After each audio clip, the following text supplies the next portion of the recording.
বৃদ্ধ বয়সের আবাদতের চেয়ে যৌবনের আবাদত আল্লাহর কাছে অনেক বেশি প্রিয়। এর কারণ হচ্ছে, বৃদ্ধ বয়সে আবাদত ছাড়া করবেটা কি?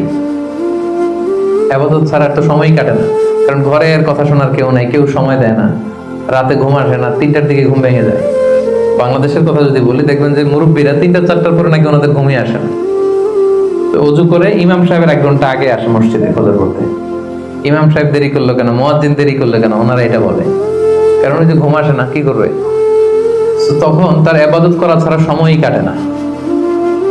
ওই ইবাদত আল্লাহর কাছে ততটা প্রিয় নয় যতটা প্রিয় হচ্ছে একজন যুবকের ইবাদত, ঠিক কিনা?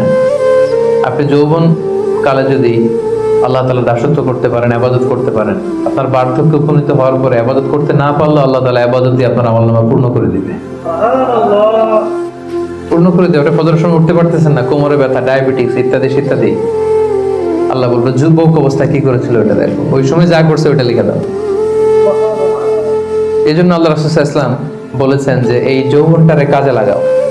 আল্লাহ রাসূল সাল্লাল্লাহু আলাইহি ওয়াসাল্লাম বলেছেন 5টা বিষয় আসার আগে 5টা জিনিসকে কাজে লাগাও।